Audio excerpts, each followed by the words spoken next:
Hello and welcome back to MDG Media. We are bringing you round 2 back 9 FPO lead card coverage of the 2024 Copenhagen Open, a prestigious Disc Golf Pro Tour Elite Series event bringing together the best talent in the world. I'm Connor Wood, and with me, Elias Luukkonen. Hello Connor, nice to be here once again. We saw some action on the front, a lot of moves made in both directions.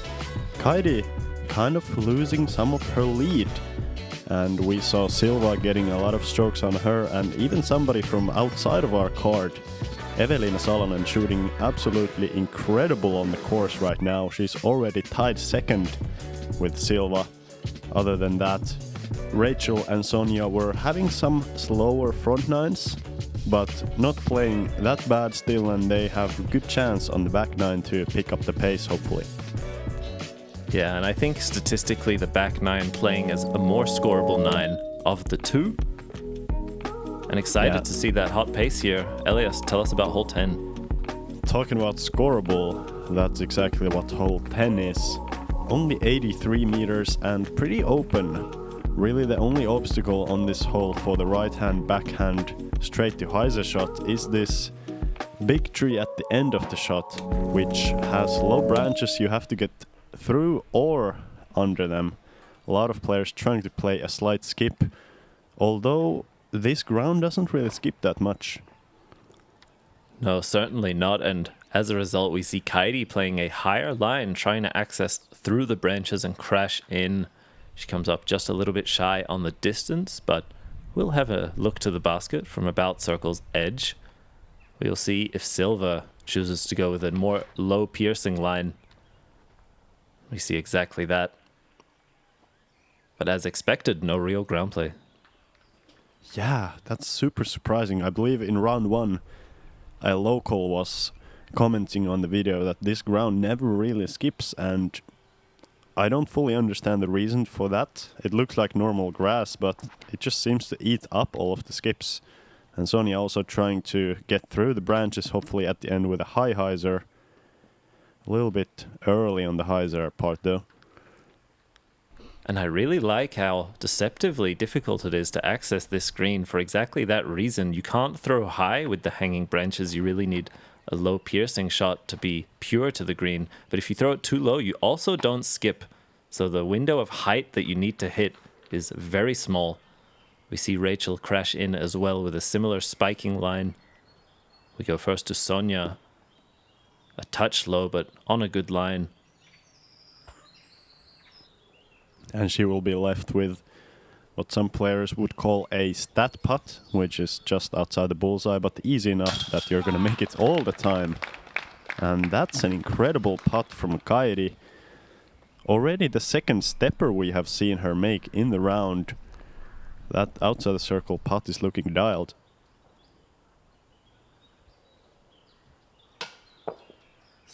Silva just a touch high on the delivery, finds the band. We go to Rachel now.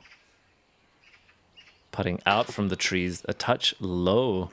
We mentioned in the front 9 that is often Rachel's mistake if it's not going in. And for Sonja, that stat putt, unfortunately a tester. And she'll walk away with that bogey. Kaidi with the lone birdie, the other two a tap in par. Mixed bag here on one of the shorter par 3s. Yeah, surprisingly difficult, and looks like Sonja hasn't quite, figured out the perfect range for the stat putt. Most experienced players are always putting that disc to that 3.5 meter range. She was closer to 4.5. Here we are on hole 11, a 130 meter par 4 tunnel shot. You see this triple Mando players must navigate through as they're left with a series of just tiny gaps. You want to pierce as far through as you can as the fairway then bends to the right and opens up a little bit to this well-guarded basket. If you can get any sort of meaningful progress off the tee shot, it's quite an attackable hole, but there's a lot in order to just do that. Yeah, deceiving hole, because on the hole map you might be thinking that it's turning to the right, even though the perfect shot is pretty much dead straight through the Mando. And Kaidi there in danger of missing it, but I believe catching a tree just on the left side to stop her from missing the Mando. Now she's gonna have a chance for par, whereas if she missed it, she would have had to go to a drop zone that is pretty much in the same position as her disc is in right now. Silva with a slightly early release. We saw similarly to the pinball hole on the front nine, she's just not quite finding that crispy timing on these very straight, narrow gaps.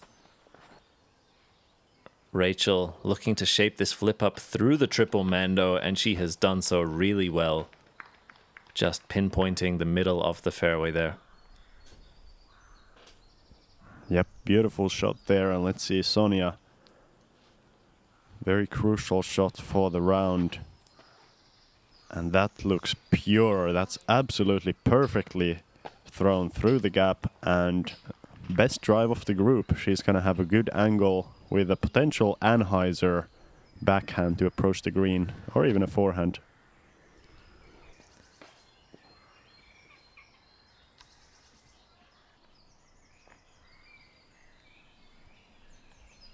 We'll have a slightly pinched angle. We go to Kaidi here, able now to look through it.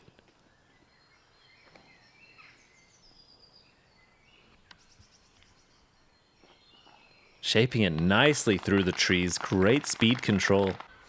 Slides her way up. Well scrambled there. Just hit a lot of very small gaps. Yeah, talking about small gaps. That's what Silva has here. Trying to go for an Anheuser through them. But catching a skinny tree. She's gonna be scrambling there for a bogey. Hole that is very easy to bogey. You know, it happens so quickly. If you're not clean off the tee, it's very difficult to get up and down for the par. And you can see what a benefit it is to have so much distance off the drive. Sonja, parallel to the green, able to just chip it in there. Rachel looking to shape the forehand. Those Guardians doing their job. Will leave her with a long look. We see what Silva is left with now.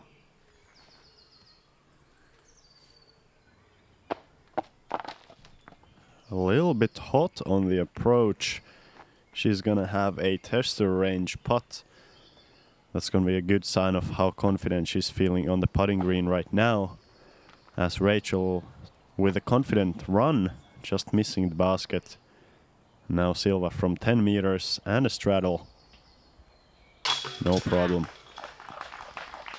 And a fantastic bogey putt there. All things considered. Crucial to maintain her great round.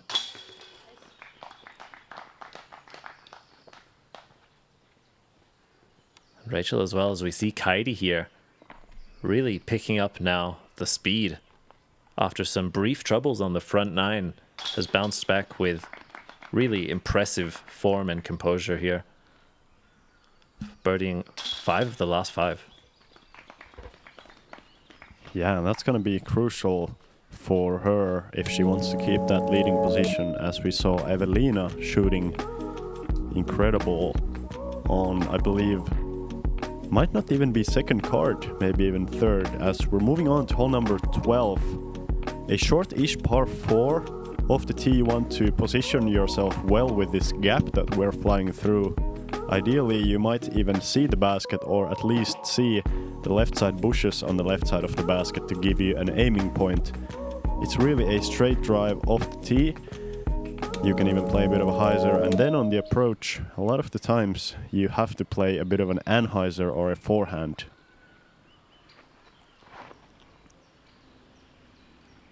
We see Kaidi playing the low hyzer. That very thick grass did not give her too much leftwards movement. I think she'll have to shape a forehand or anhyzer on her second shot. You'll see Sonja here, perhaps getting a good read on the ground play today. She hangs it out just a touch more to the left, and that will shape more nicely for the straight shot. Yeah, not too skippy on this ground. Some more of this thick Danish grass that we saw a couple of holes ago. Rachel taking away the ground play with a higher shot, but she has pushed it too far right, and that's the risk. That's why we saw a couple of the first players going with more of a hyzer angle to not risk going too far on the drive. Absolutely. I think disc choice also pretty critical here. Throwing something with good overstability to it will mitigate that too straight shot. You can really catch it steeply as well if you're looking for the ground play. And we see the looks now. Our players are left with Sonja will be up first, but had a good width. So although she's further away, has a nice look down this tunnel, just barely shy of seeing the basket. She gets this high floaty Anheuser looking for the late flex. Oh, and what a beautiful shot. She is up there in the bullseye. Incredible angle control. They're able to land the disc almost perfectly flat and with no speed. So difficult to do with the backhand on this hole. Kaidi as well, having a tighter angle, she needs to turn it more to the right. But a bit of an errant shot there. She's not going to have much of a chance for the birdie from there, and par might be tricky where, you know, depending where that ended up off the bush hit. We see Silva shaping the Anheuser as well. Fades out a touch early, may have played a little bit on the edge of those trees, but she'll have a long look up the hill. She can give that a confident run from where she is. We go to Rachel here, and you see the risk of pushing it too straight. She's simply chipping around the corner. I think going to be coming into this green with a forehand now.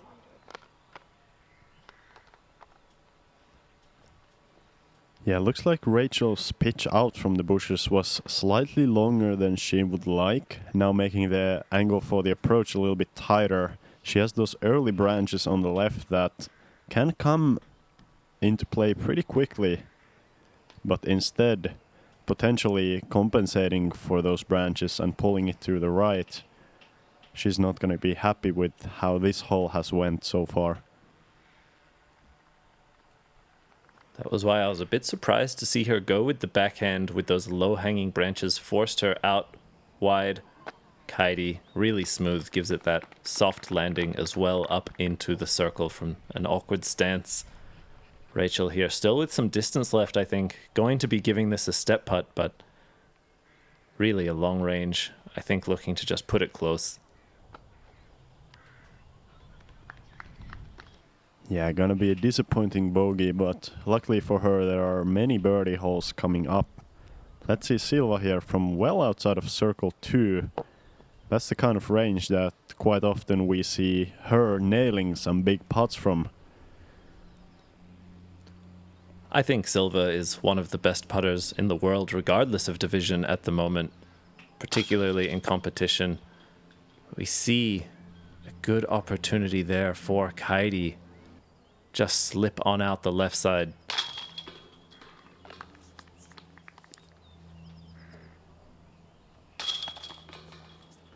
And that's an incredible birdie from Sonja. No stress on the putt after the precise approach. And she's going to be taking the box after 2 birdies in a row when some of her other cardmates are struggling a bit more. And we see in the standings that exact battle you touched on earlier, Elias, Evelina Saarinen pushing her way up to second place. We are here. We are one. We will fight. We will fall. We will prevail.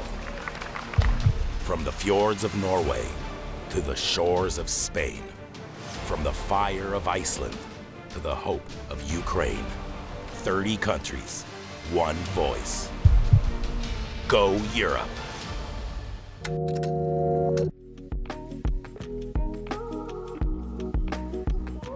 Here we see hole 13, a shorter par 3 at 75 meters. Our competitors will have a variety of options. However, the hole presents as a straight shot between these 2 trees, the fairway sloping slightly downhill at the end as well as right to left, often funneling your disc towards that OB road lining the left side. A lot of players will look to flip up a low-speed disc down the middle. You can also play the forehand hyzer around the left side with some overstability to avoid the OB. I think really a great hole as well that players can choose their favorite shot at this range and just try to hit it purely. Sonja, unfortunately, out early from the hand, does find OB left. Yeah, that's going to be a tough OB. Pretty much an instant bogey from there. Silva, on the other hand, pulling it a little bit to the right. You know, this hole really plays the best for the short touch, slightly overstable forehand. But I feel like, you know, in Europe, in the FPO division, the forehand isn't as famous of a shot as, well, Kaidi shows clearly why she doesn't need that, as she has parked it with a beautiful backhand.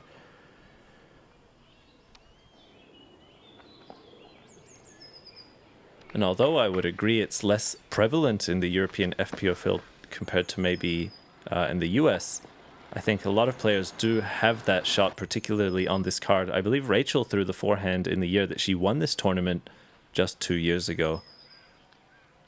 And we go to Sonja here, left with a long look.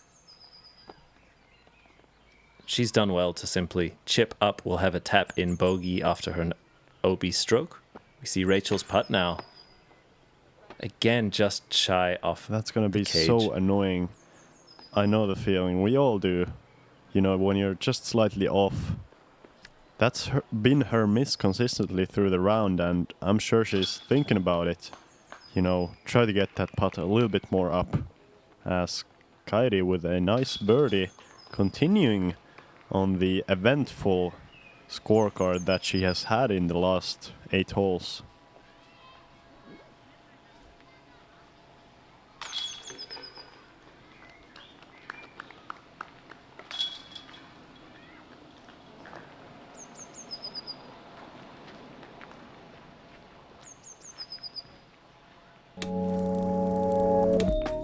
And moving on to hole number 14. A bit of a longer par 4 this time, 165 meters. You still don't need a whole bunch of distance off the tee. It's just really important to hit this first gap of the tee. Move somewhere in the open field. And from the open field, as long as you don't have a tree directly above or next to you, you're gonna have a high spike hyzer to the green. Really rare to see somebody going down the low line to the green.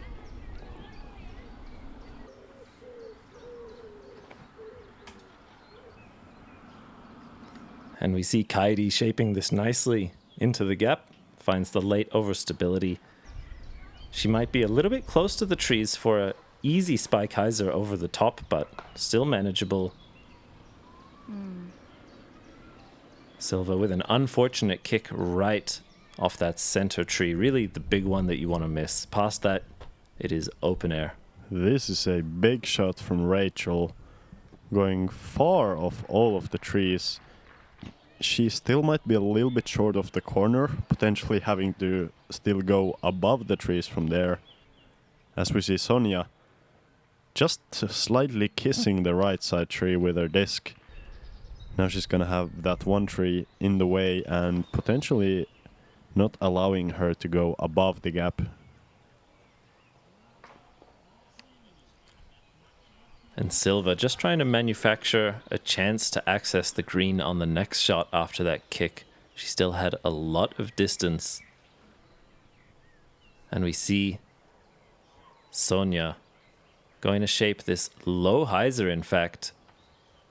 Trying to play more of a placement shot than getting too aggressive, although unclear if she is really in the open. It is very narrow between those two trees inside the tunnel.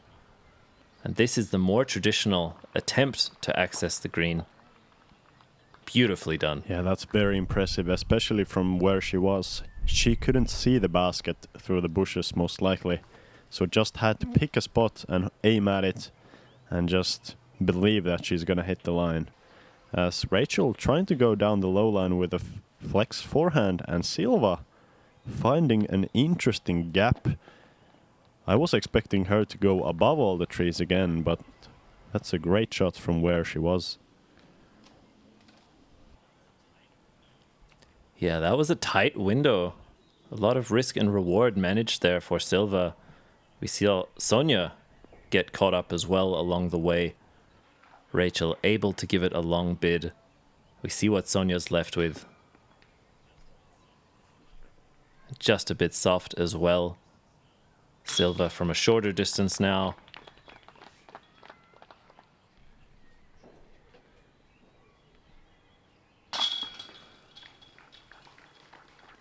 Yeah, it's not a very commonly birdied hole. This hole only has about 13% of the field birdieing it. So, meaning with the size of the field, that would be about 3 or 4 players.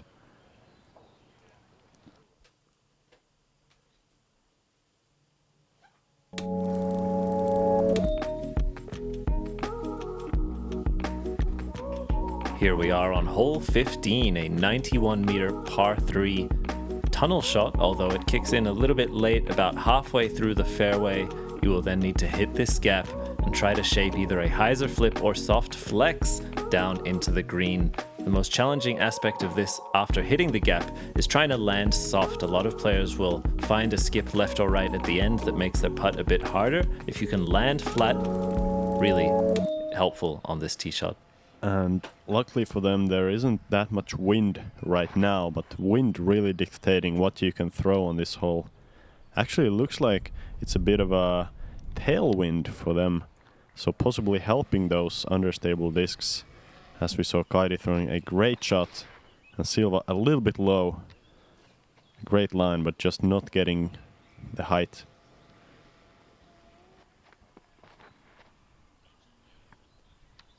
Rachel here, getting it slightly overturned, but a good kick out back towards the left. She'll be left with a long birdie putt. And Sonja shaping this one through the tailwind, also sometimes encouraging discs to hyzer out a bit earlier than they otherwise would. She catches the left side, but fortunate to kick out to the right where it's mostly open. Yeah, it's really a hole where if you don't find the bushes very early, if you don't miss the initial tunnel completely, oftentimes you're kicking down to the fairway and just having an easy par. I think the separator on this hole is more between the birdie and a par than, let's say, a bogey and a par. At least on the high level of the field. And Kaidi Allsalu, fantastic putt there to go back to 6 down, and look at her scoreboard, Elias. Not a par in sight. She is well aware as her lead position that she will need to continue attacking. Yeah, and Sonja, unfortunate bogey there, had a bit of a miss on the circle 2 putt after the drive hit the first branch. But also a very eventful, last 8 holes for her. Nice to see that, I don't know, I guess it's very much a preference whether you want a lot of bogeys and pars.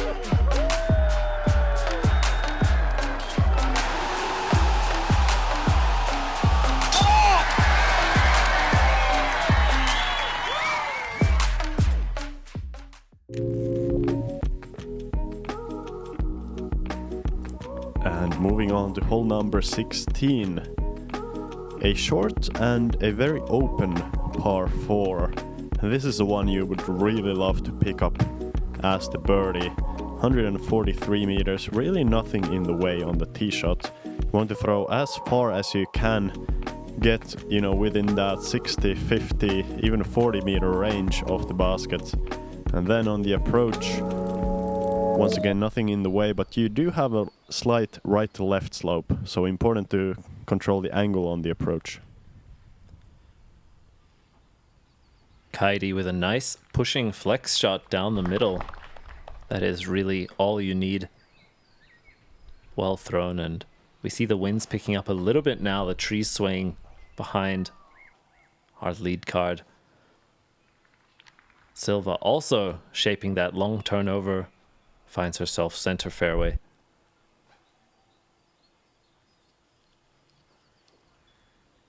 And Rachel going for a big shot here, trying to get all that glide.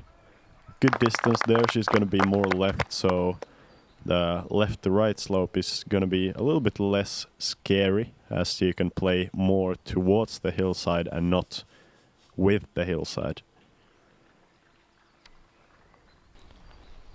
Sonja as well with smooth placement.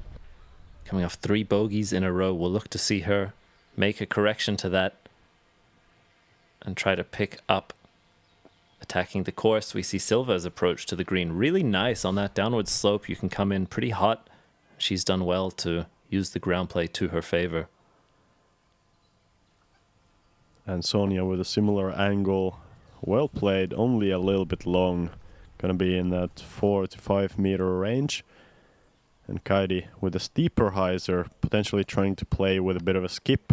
And she's got it on the edge of the bullseye. Perfect shot.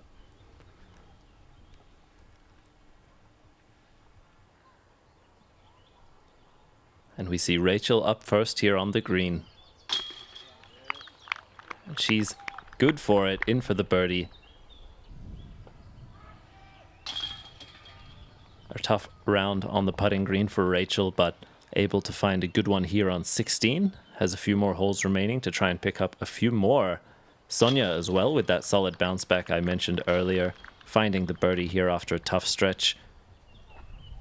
With Kaidi in and Silva parked. It's looking like a star frame here on 16 for our FPO lead card.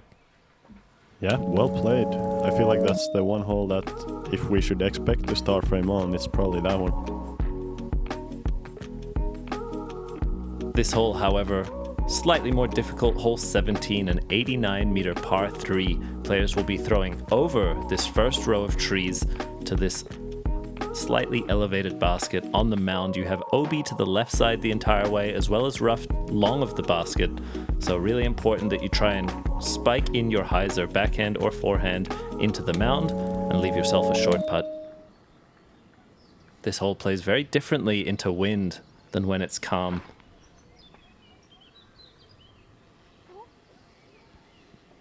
Kaidi clearly not pleased with her shot. Looks like she must have pulled it more to the right than she would like. Really all about just picking a point in the sky on this hole and trying to hit it and hoping that your disc is gonna come down at the correct time. Easy to go too far as well. And just by watching Silva, nearly impossible to see if she likes any of her shots or not. Very stoic in the competitive setting. Rachel there coming up just a bit shy, catching the first tree line, falling through. We'll see if Sonja is able to conquer this one.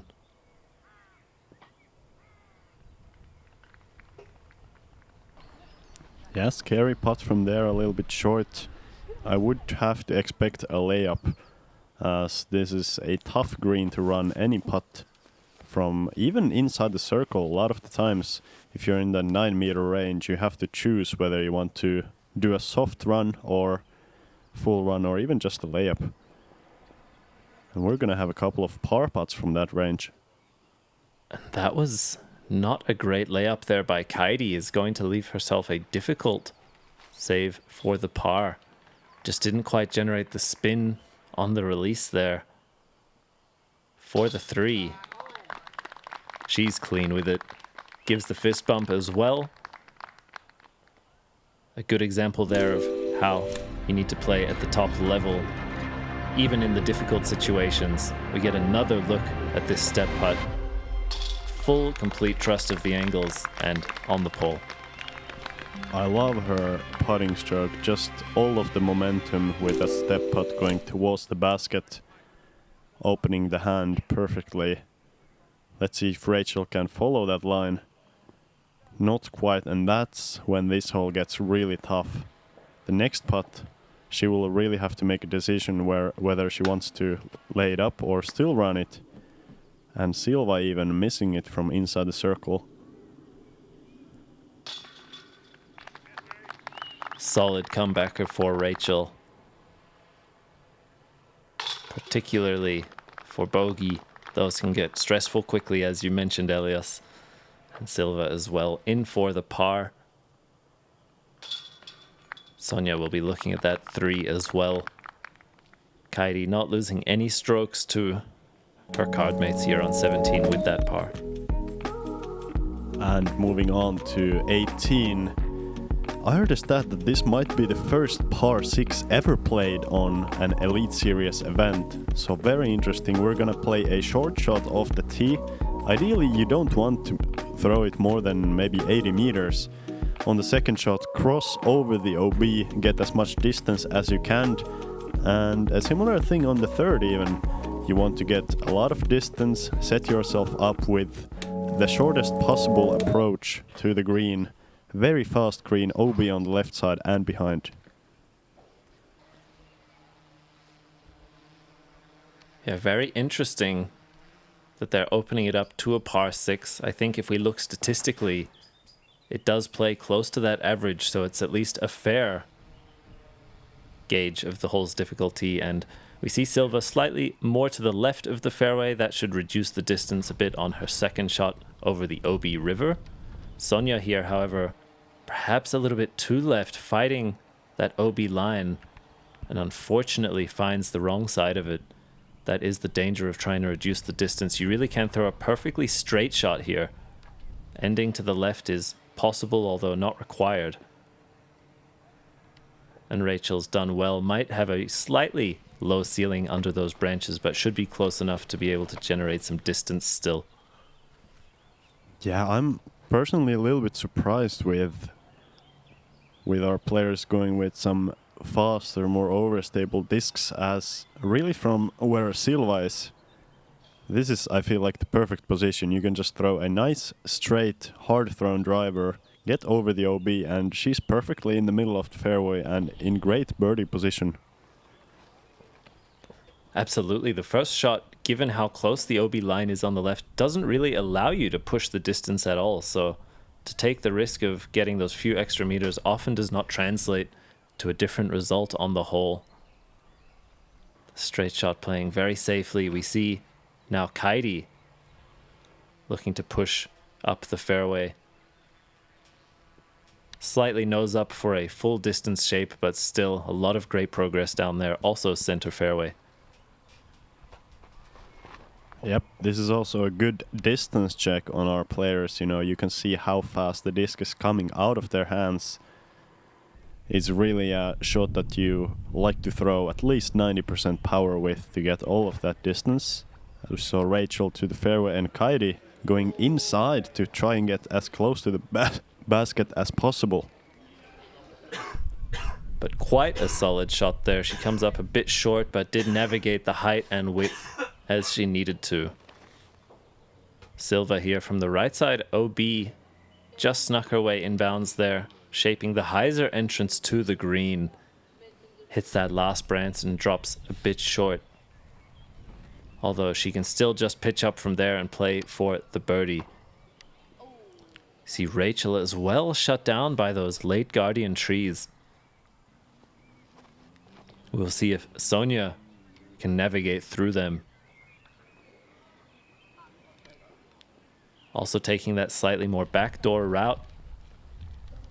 She'll be about 30 or 40 meters from the basket now. And I believe sisters here supporting each other. Great to see family involved in the disc golf game. Yeah, I think Sonja and Heidi Laine potentially the best sister duo as far as rating we have in Europe. A cool title to hold. As we see now the approaches to the green. This hard-packed earth offers a lot of slide, so as long as you can clear the grass, you'll often make your way up to this elevated basket. Just like that, these players hitting the pedestal. Some gallery already building up early in the day, and Silva there.